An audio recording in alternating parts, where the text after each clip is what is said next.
Hello everyone, and thank you for watching my channel. If you like what I'm doing here, please consider subscribing, liking, and commenting.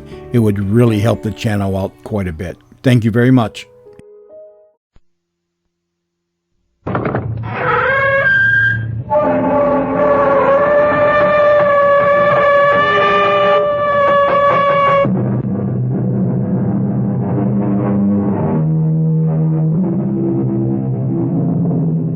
Come in. Welcome. I'm E.G. Marshall. I forget who, but someone once said that fate is like a madman with an axe waiting for us around the next corner. Which is to say, of course, that however serene our lives, we never know whether the madman is lurking around the next corner we turn, ready to take a vicious swipe at us with that axe. In point of which, consider the case of Lucas Lauder, warden of a certain state prison in a certain western state. Joan, in heaven's name, will you try to understand? In less than 3 hours, Guy Richards will be executed. Dropped through that trapdoor to his death. Which will mean the end, I hope, Luke, of this whole insane nightmare you've been going through. No. Yes, and putting me through. You don't believe. You still don't believe. I have to be mad to believe. Stark raving mad. If Guy Richards dies, worse than madness may lie ahead for you, Joan.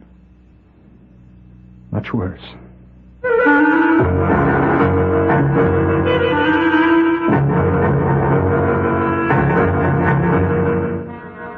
Our mystery drama, The Strange Case of Lucas Lauder, was written especially for the Mystery Theater by George Lauder and stars Robert Lansing.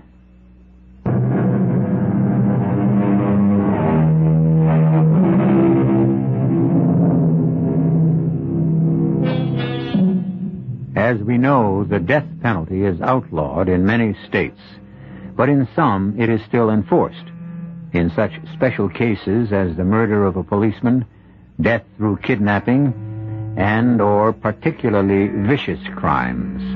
Our story begins in just such a state, in the condemned cell of that state's prison. You sent a message you wanted to see me, Richards? And, thank you, Warden. Thanks very much for answering it this quickly. Won't you sit down? What is it, Richards? I want to discuss my case with you. There's nothing to discuss. You were legally tried, legally convicted. If you think there's something I can do to save you... Oh, no. There's nothing like that. Warden, I was guilty. I freely admitted murdering those women, all 4 of them, and mutilating them with a butcher knife. No. The name the newspapers gave me was well-deserved. Guy the Ripper. All right, then what is it you want to see me about? Warden, hasn't it ever struck you as odd, curious, that someone of my breeding and background could be guilty of 4 such horrible murders? Murders and mutilations identical with those done by Jack the Ripper nearly a century ago? Yeah, as a matter of fact, it has. Me and quite a few others. If you'd been judged insane... But I wasn't so judged. Nor was I insane. No, I am as sane as the next one. For whatever that's worth. Richards, I'm a very busy man. And prefer to spend as little time as possible in the company of anyone as vicious and depraved as Guy Richards. Yes, I know. But that's exactly why I asked you to come and see me. Warden, before very long, you're going to be spending all your time in my company. I don't blame you for looking puzzled. Let me explain. Yes, do explain. A little more than a year ago, Warden, I was a professor of parapsychology at the university. I was happily married, successful, and deeply involved in my work. And then suddenly, shockingly, for no apparent reason, I became, well, the embodiment, you might say, of a man who has been dead for many, many years. Jack the Ripper. It began, Warden, it all began one morning in my office at State University. Come in. Well, Eric Nordling. It's good to see you. Good to be back, Guy. Good to have you back. I can't tell you how much I've missed you this past month. It's like missing my right arm. Oh, nonsense. I'll be frank with you. When you went into the hospital for those tests a month ago, I didn't expect I'd miss you as much at all. Well, why should you? I'm just an assistant professor. Ah, but what an assistant.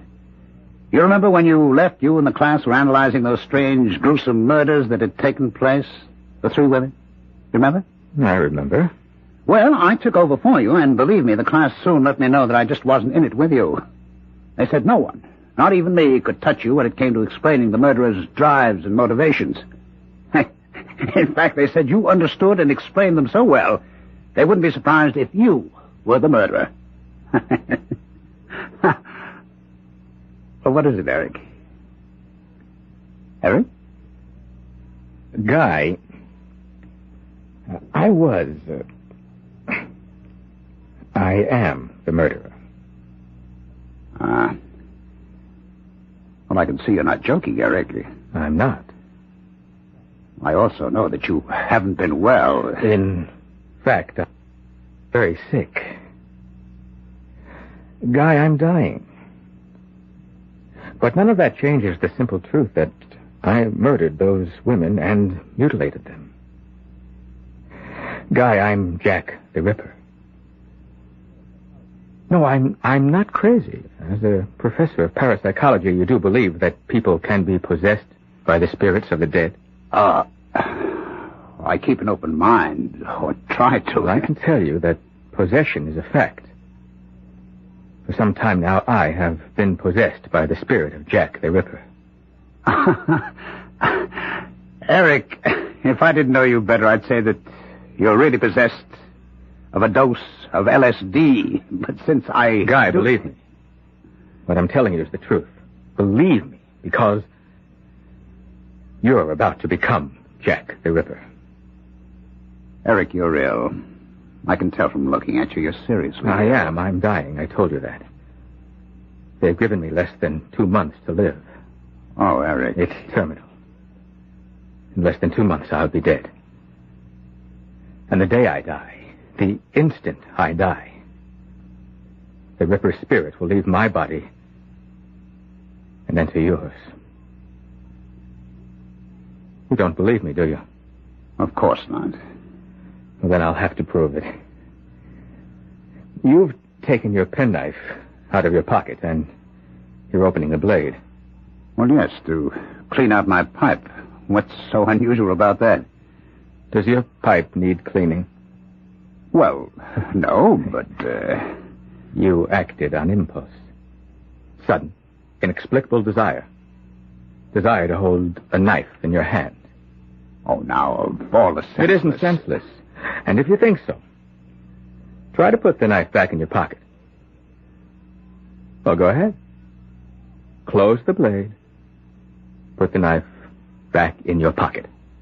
Well, I haven't done what I intended to do, clean out my pipe. Is that what you intended to do?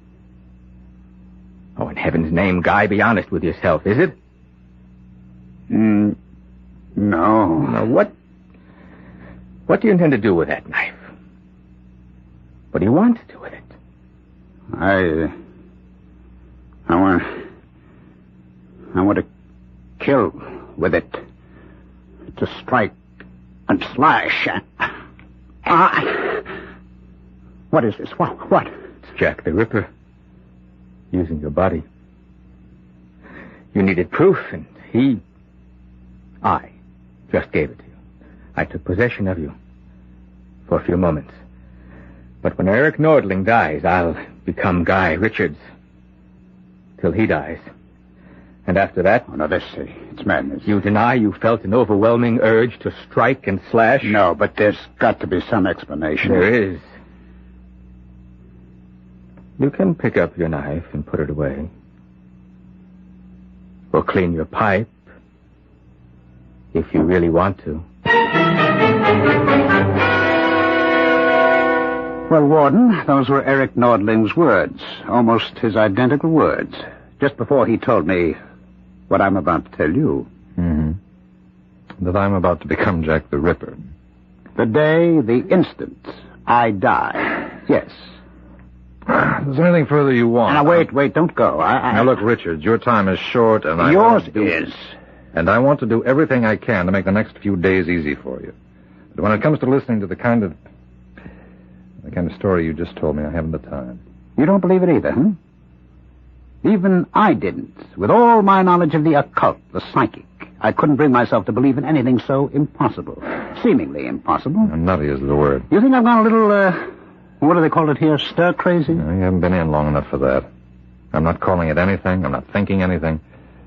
Look, you wanted to get something off your chest, you got it off. Now, I'll be going. No, please. Richards, I don't Listen have time. for just 1 minute more.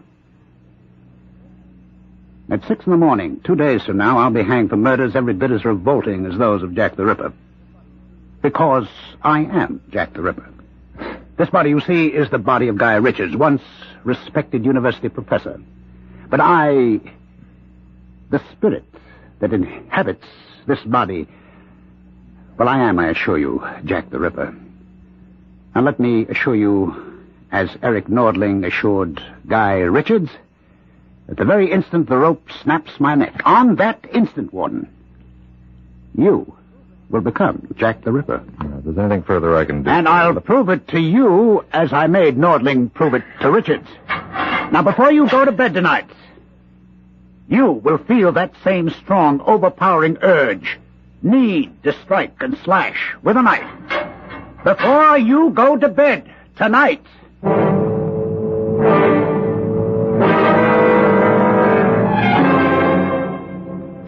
That's really one of the strangest stories you've ever brought home with you. More potatoes? Mm-hmm, thanks. It's funny, though. What? Well, and don't ask me why I did this. I certainly didn't believe a word of Richard's story. Not a word, but I guess curiosity got the better of me. What? I checked at the university. Richards did have an assistant named Eric Nordling, and he did die when Richards said he did. Doesn't mean anything. And still, that part of Richard's story was true. Joni, what do you think? What do I think? Well, you're kind of interested in that stuff, yoga and astrology and the psychic and all Oh, that. not really. Yeah, but you do have an interest. And not a serious interest. Still, what do you think? I think I'd like another piece of roast beef. That's what I think. Okay. I'll try not to be so heavy-handed this time. Oh, you weren't heavy-handed. Just slice it a smidgen thinner, that's all. Just a smidgen. Smidgen it is, and easily done with a knife as razor sharp as this. Won't be done at all if you don't stop staring at that knife and cut me a slice. Luke? What? It's nothing. I was just thinking. Thinking what? The way Richards talked this afternoon, you'd have thought I was going to grab at the first chance I got to carve up some likely female. You, for instance. Don't say things like that, Luke, not even jokingly. I'm sorry.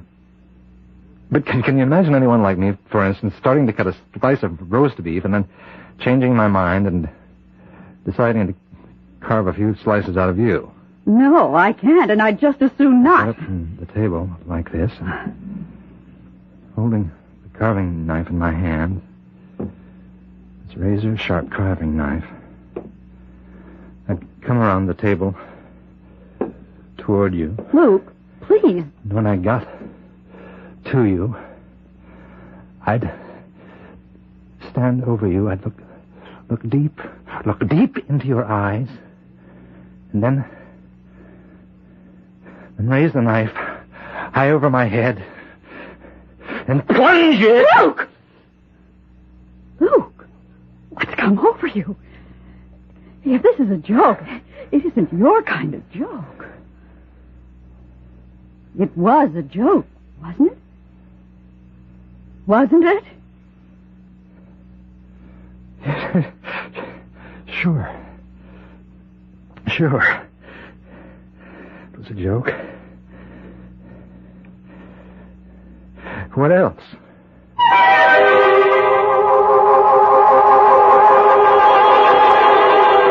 What else, indeed? What else could it be? It could be what Warden Lucas Lauder knows it was.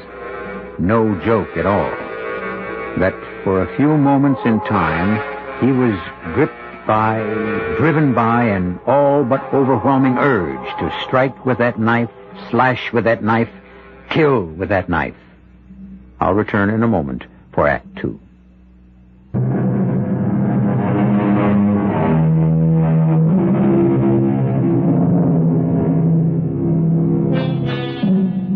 As I said earlier, fate is sometimes likened to a madman with an axe, and it would surely seem that Lucas Lauder, warden of State's Prison, has run head-on into him.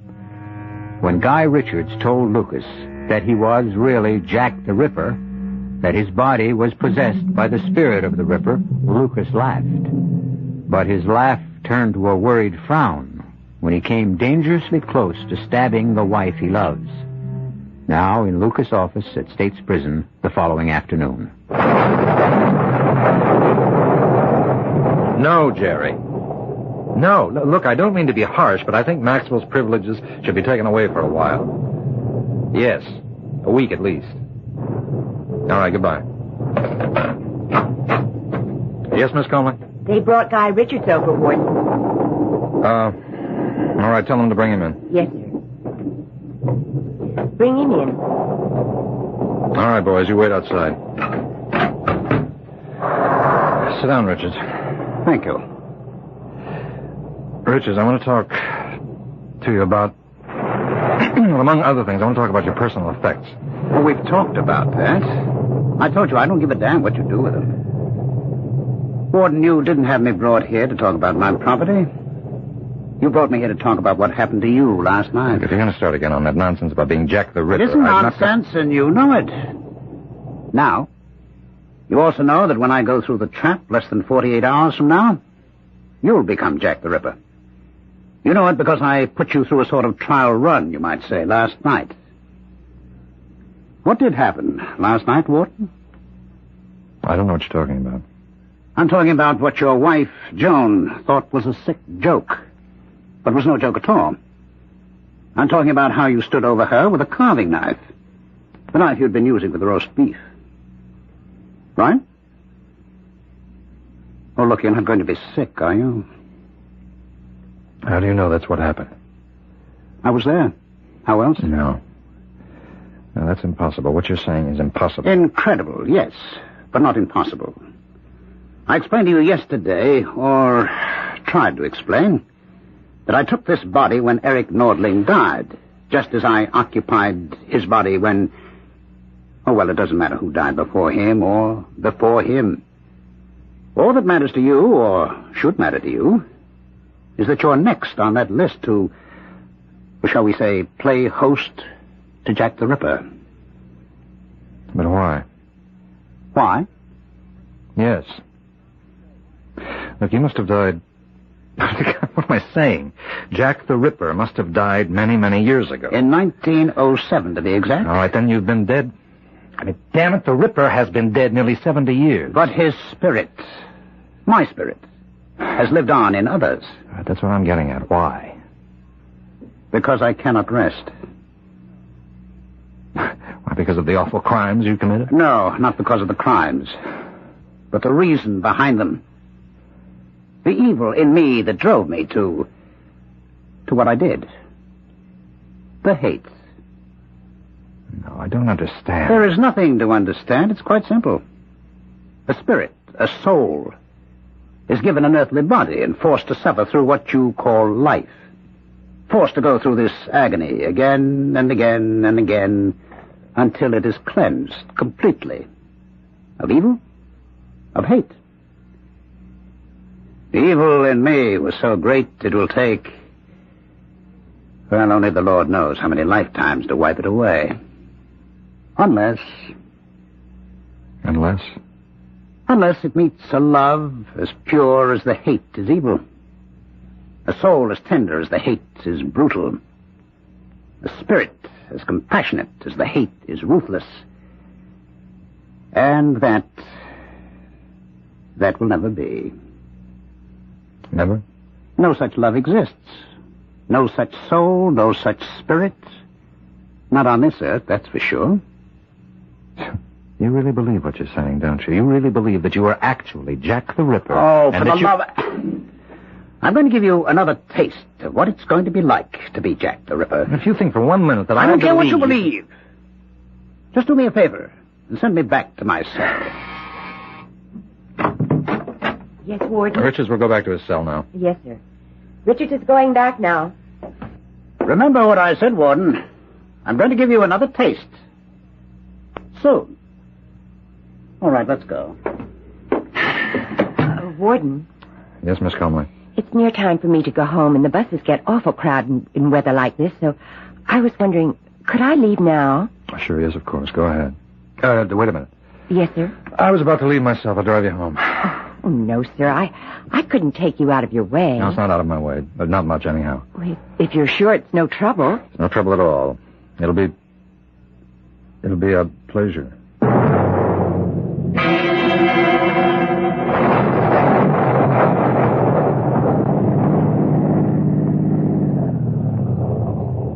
Thanks, Warden. Awfully nice of you. I'll see to your door. Oh, no need for that. No, I insist. There have been a lot of muggings in this neighborhood. Some. So I want to be sure that you get to your apartment safe and sound.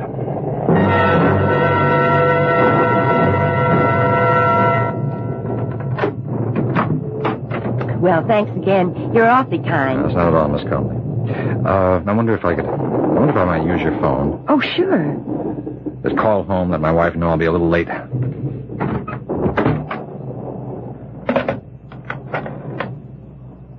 Now, second thought, there's no sense in calling. I won't be that late. Oh, only 5 or 10 minutes. Boy,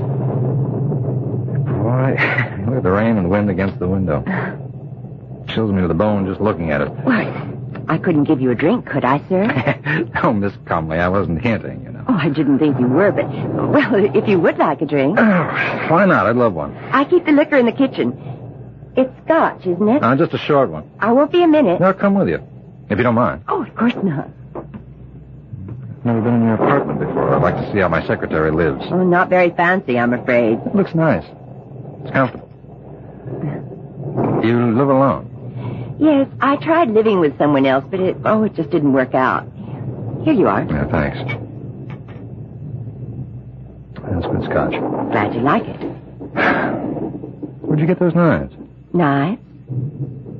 Yeah, the knife set on the wall. Oh, those are... I don't know. I've had them so long. Why? Oh, I like knives. Good ones, that is. Those look good. Do you mind if I... Well, no. Be my guest. It's beautiful. Beautiful. Feel that edge. You don't often see knives kept in this good condition. This sharp. It's no thanks to me. I just use them, never sharpen them. Razor. Sharp. Fit in the hand perfectly. Those are the most beautiful knives I've seen in over 70 years. Jane.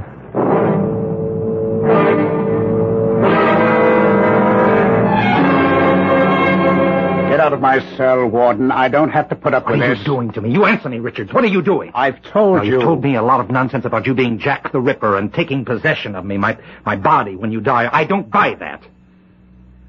But you're up to something. You've done something to me. And I'm not leaving this cell till you tell me what it is. You're scared, Warden? Of what you came dangerously close to doing to your secretary yesterday?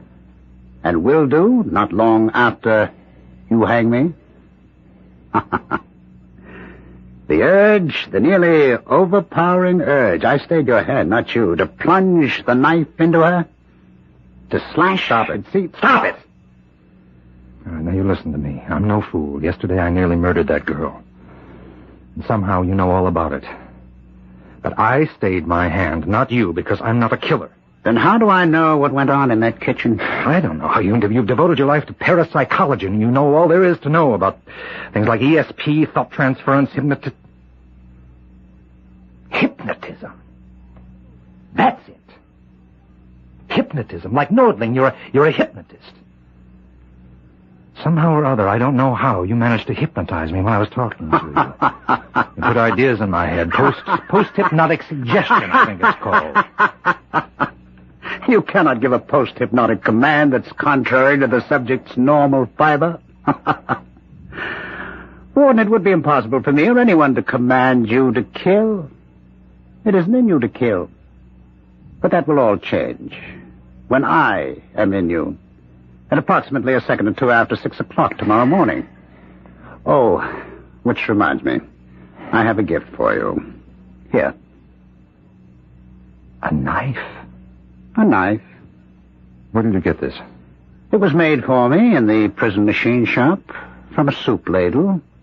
A soup ladle carefully ground down at the edges, skillfully shaped into a knife, expertly sharpened. How did you manage to have this made? How did you manage to have this made? Calm, Warden. You know your prison as well as I, or you should, and obviously don't. Anything can be done in a prison if you know the ropes. Here, the knife. Take it. Ed? You take that knife from Richards and get rid of it. See me in my office later and you explain how he got it. Oh, no, wait a minute. Here, give it to me. I'll get rid of it. Not until you've used it. Not till I, the Ripper, have used it. Again, and again, and again. Ed, I don't want to see this man again until his execution tomorrow morning at 6. If he has any last-minute requests, you handle them. If he has any questions, you answer them. If he wants to see me for any reasons, no. Tomorrow morning, Richards, I'll see you then, and not until then.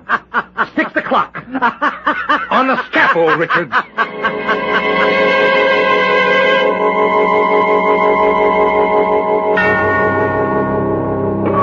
On the scaffold, when the noose will be tightened round the neck of Guy Richards, the trap will be sprung, and he'll plummet to death. Or will it be life? Another life to be lived out in the body of Warden Lucas Lauder. I'll return shortly for Act 3.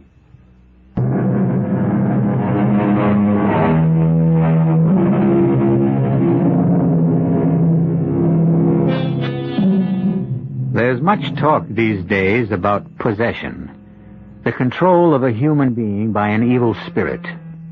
Probably such talk has gone on since man can remember. Intense discussion, even violent debate, as to whether possession is a form of schizophrenia or a malignant spirit which has invaded an earthly body.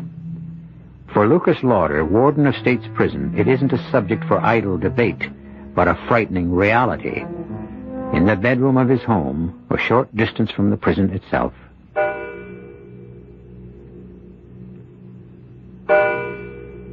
Luke? Go to sleep, Joan. Oh, I know it's impossible for you to sleep the night before an execution, but this time there's something else. Yeah. Joan, I'm scared. Of what, dear? I haven't just been sitting here in this chair watching you while you slept. Yes? I've been fighting an urge. A powerful urge to kill you. Kill me? Yeah, with this. Where did you get that? Richards gave it to me. Ugly-looking knife, isn't it? Somebody managed to get it made in the machine shop and have it smuggled to him. He gave it to me as a present. It's a strange kind of present. No, it's not a present to me, Joan. It's to himself. Oh, that nonsense. Nonsense? About him being the reincarnation of Jack the Ripper. Oh, he is. He is. I laughed, too, at first, but he is the Ripper. In possession of Guy Richards' body. And at 6 this morning, less than 3 hours from now, he'll be in possession of mine. Luke, darling, you can't be serious. You don't really believe that. After what's happened, I'd be a fool if I didn't. What has happened?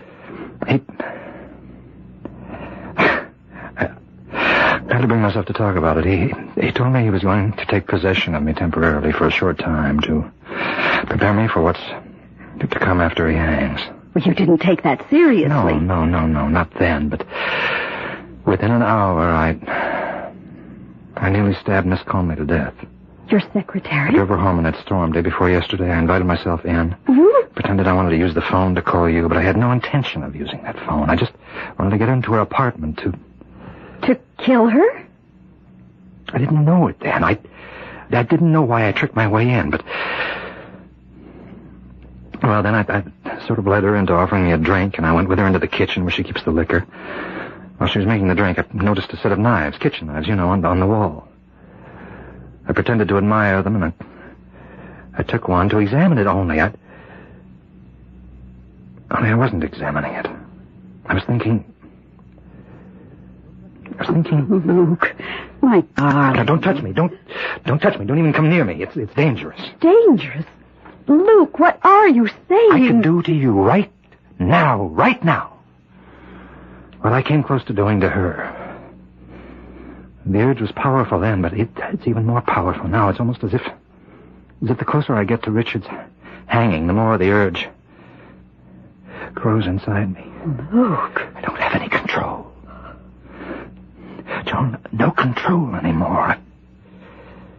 This knife, I gave it to the guard to get rid of. No, I started to give it to him, and then I changed my mind. I was forced to change it by a power stronger than me, and so I kept it and brought it home. I've been sitting here for hours holding it in my hand, fighting off a terrible obsession to kill you with it. Oh, my poor darling, to think what you've been going through, and I never knew. How can you think of me when you're the one who's in danger? Well, because I don't believe I am in danger, not from you. Joan, I just told you. I don't care what you told me. I care about what I know, and I know you love me. Oh, yes, I love you, but He'll be dead in a few hours. Dead! And all this business about his spirit possessing you, I don't believe it. I tell you, I came close, that close, to killing Miss Coleman. And killing me, you say. But you didn't. But next time... There won't be a next time, because once Guy Richard dies, his power over you will be ended. Oh, Luke, don't you see what's happened to you? Yes, I see. He's possessed me. Nonsense. I can give you... I don't know how many reasons why it is just plain nonsense. All right, give me just one. But I've read a lot about Richards in the papers, and you've told me a lot about him. He's a skilled hypnotist. I don't know much, if anything, about hypnotism, but it seems to me that he could have brought you under some kind of hypnotic influence. No, I can't believe it. Another thing I know about him, his personality is strong, overpowering, viciously overpowering. Just talking to someone like that, being near him, could do strange things to a person. No, I don't care how many reasons you can dress up. I know what I know. I know what I've got to do. What? I've got to stop the execution. Luke, you can't do that. Well, I can try. It's my only hope. I've got to stop that execution. I've got to save him to save myself. I know it's only 4 a.m, but this is a matter of life or death. You get the district attorney out of bed. I'll wait. Luke, try to pull yourself together. Telephoning the district attorney at this hour? What are you going to say to Hello, him? Mr. McGowan? I'm sorry to wake you at this hour, sir. Thank you, yes. It is urgent.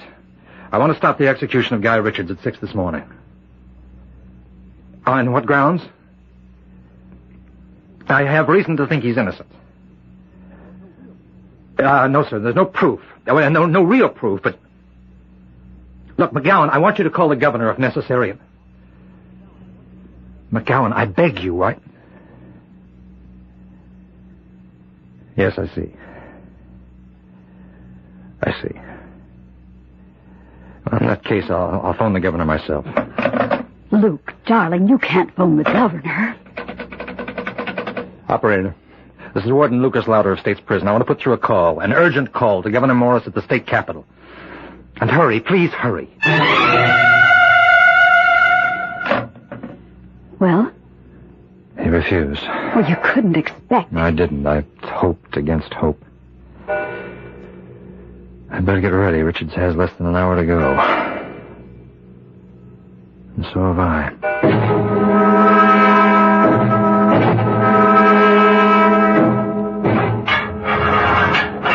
It's time, Richards.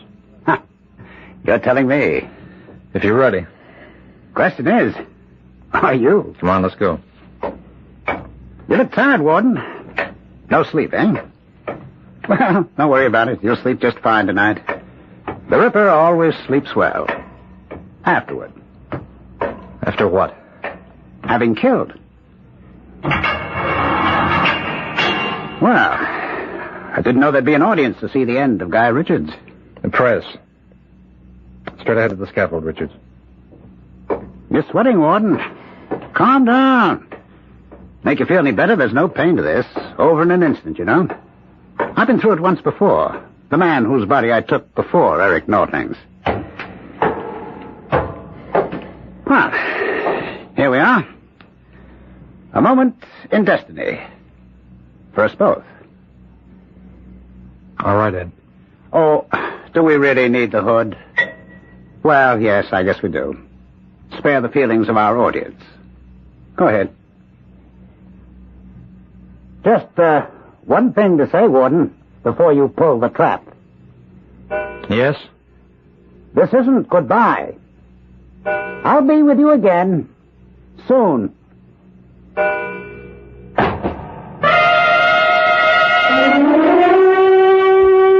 Agreement with Red China. That's the latest news from the nation's capital. Guy Richards, the notorious Guy the Ripper, was executed this morning at State's Prison. That's enough news for one day. I'm for bed. You, Luke? Luke? What? It's after 11. Time for bed. Oh. Yeah, Joan. Yes, dear? Where did you put it? Put what? The knife. I mean, don't look at me as though you didn't know what I was talking about. The knife Richards gave me. I know what knife you're talking about, but I don't know why you're asking me where I put it. You didn't take it? I put it in the top drawer of this table. You saw me put it there. I put it there so you could get rid of it. You didn't? No. I can't believe you'd take the chance to... You didn't. The knife is here. Yes, it is. Look, I gave you a chance to get rid of it. Why didn't you? Why didn't you? If you wanted to be rid of it, why didn't you simply throw it away? I don't know. I think I do. You were testing me, testing my love for you. Testing your love? If I had done what you thought I'd do, it would have shown that my love for you isn't as strong as I said it was. And it's quite possible you really might have tried to kill me. You could always get another knife. Yeah, but thanks to you, I have this one. Then use it, if you can. What? Luke, we're going to come to this sooner or later. I don't know how Guy Richards persuaded you he was Jack the Ripper, and that he would possess you once he died, but he did. You said last night that the urge to kill was growing stronger in you, and you were convinced once Richard was hanged, it would become so strong you'd never be able to control it. It's been doing that all day. It's growing in me. Filling me with a need, a lust to take this knife. I know. And unless this obsession of yours is smashed now, right now, you'll kill. Sooner or later, you will kill. Well, if you're going to do it, do it. Do it. And get it over with. You're taunting me. You're taunting me because, like all women, you have contempt for me. I love you. Oh, you're lying. You don't love. You don't know the meaning of love. Hate? Oh, that's something else again. That's something you know all about. You think I'm not on to you, all of you? Let me tell you something. I've spent months, years watching you and the likes of you. Luke, boy. Playing your little tricks, luring men, and... Oh, don't think I didn't see you today, this very day in Leicester Square. Flaunting your charms. Leicester Square? Leicester Square, Piccadilly, Fleet Street, wherever you could sell yourself. Luke, now snap out of it. Pull yourself together. Look about you. Take your last long look before you die. You see that gas light at the end of the alley? Well, you see it for the last time. Gas light? Listen. You hear the carriages and the coaches, the horses, for the last time. And then feel the point of this knife against your throat. Feel the cold steel against your skin before the Ripper plunges it deep into your dirty little neck. Plunges it now!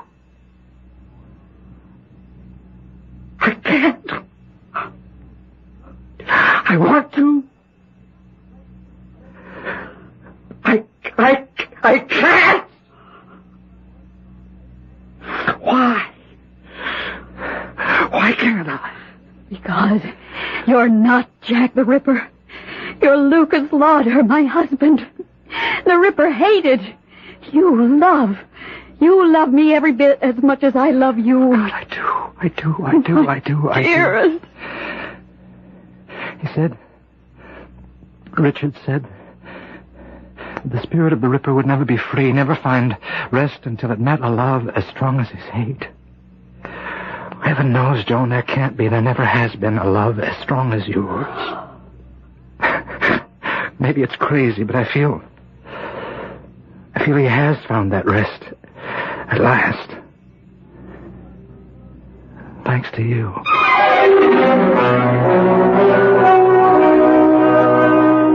Well, if you're puzzled by this strange happening to Lucas Lauder, you've got nothing on me. Did Guy Richards in some way place Warden Lauder under an hypnotic influence?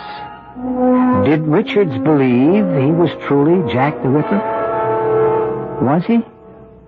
What do you think? I'll be back shortly.